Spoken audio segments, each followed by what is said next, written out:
Hello madam, कहाँ जा रही है इतनी रात को सड़क पे अकेले अकेले? कहो तो हम कहीं छोड़ दें। अच्छा। नहीं नहीं भाई साहब, मैं बस यहीं पास तक जा रही थी, अकेले चली जाऊंगी। अरे भाई साहब, नहीं है हम आपके। आप तो हमें अपना फ्रेंड ही समझिए, क्लोज फ्रेंड। अरे बेटो मेरे भाई, मुझे लगता है हमें मैडम की मदद करनी चाहिए। इस पूरी रोड पे अकेली है यार वो। और क्या, सुनसान इलाका और है। आप तो जानती हैं मैडम कि आजकल जमाना कितना खराब है। कब कौन किसका फायदा उठा ले क्या पता। भाई साहब, खामखा आपका टाइम खराब होगा। देखिए, मैं इस रास्ते पे रोज आती जाती हूँ, मुझे रास्ता पता है। आपकी बात तो ठीक है, पर हमारी भी कोई जिम्मेदारी बनती है ना मैडम। ऊपर से आप सजी धजी और है, कोई लूट लेगा आपको। चलिए भाई साहब, आप फिर इतना बार बार बोल रहे हैं तो छोड़ दीजिए। ये बात हुई ना मैडम, चलिए हम आपको सुरक्षित छोड़ देंगे। हाँ चलिए चलिए। अजीब जीवन है, पर जब जिंदा थी तब तो किसी ने सुरक्षित छोड़ा नहीं, और अब सभी लोग सुरक्षित छोड़ने के लिए उतावले हो रहे हैं। है? है? जिंदा जिंदा थे मतलब? हाँ, अब आपसे क्या छुपाना भाई साहब। एक हफ्ता पहले ही मेरी मृत्यु हो गई थी। अब इसी रोड पे रोज आती जाती रहती हूँ, और आप जैसे भले लोगों से लिफ्ट लेके सुरक्षित होती रहती हूँ। नहीं नहीं नहीं, देख पास मत आना, पास मत आना। हाल तुझे डाल दो, आई बोला को डाल दो, दूर रहो। हम कहीं नहीं छोड़ रहे आपको। अरे पर भाई साहब, आप खुद तो आए थे मेरे पास कि मैं आपको छोड़ देता हूँ। आप तो छोड़ना पड़ेगा आपको।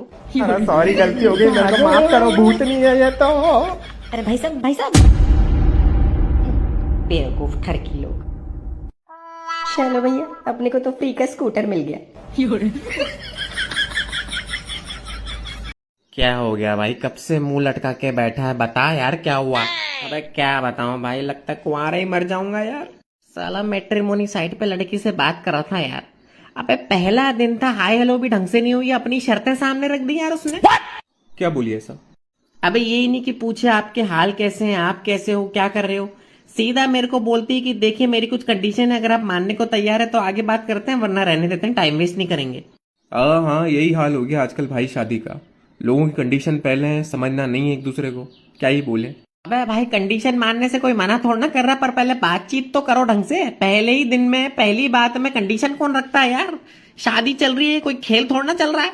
अरे अरे भाई देख, तू उदास मत हो, कोई दूसरी लड़की आएगी ढंग की, इस लड़की की गोली मार जाने दे। कुछ लोग होते बेवकूफ है। क्यों बेवकूफ क्यों बोल रहे हो? क्या कर दिया उस लड़की ने ऐसा? सिर्फ अपनी शर्तें तो आगे रखी हैं। सुनो, तुम चुप करो। एक टाइम होता है शर्तें रखने का, एक टाइम होता है कब क्या बात करनी है। हर टाइम अपनी नहीं चलाते। अच्छा जी, इतने साल तक जब औरतों पे इतना अत्याचार होता है, जुल्म होता है, तब तो किसी के मुंह नहीं खुले। आज जब औरतों ने अपने मन की दो चीजें मांग ली तो सबको मच रही है जलन। अच्छा, क्या अत्याचार होता है? नौकरानी जैसा रखा गया है। पूरा टाइम घर में कुत्तों जैसे काम करो, उसके बाद सास के चार ताने और सुनो, और उसके बाद सास पूरा दिन तुमको और ताने कसती है, वो अलग कि तुम्हारे दहेज नहीं दिया, तुमने ये काम नहीं किया, तुमने अपने घर से कुछ सीख के नहीं आई हो। ये सब जो अत्याचार हुए, ये किए किसने?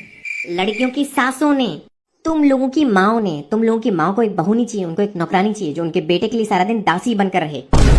और इन सासों और माओं का जेंडर क्या है? तो एक औरत यहाँ खड़े होकर ज्ञान बांट रही है कि कैसे औरतों पे अत्याचार हुआ है औरतों के द्वारा। और ये औरत जो ज्ञान बांट रही, कल ये सास बनेगी ना, तब ये सेम अत्याचार अपनी बहू पे करेगी। और फुल कॉन्फिडेंस के साथ मर्दों पे आरोप लगाए जा रहे हैं। वाह। अबे तुम लोग की दिक्कत आदमी नहीं, तुम खुद हो। औरत औरत की दुश्मन है, आदमियों का जीना हराम कर रखा है।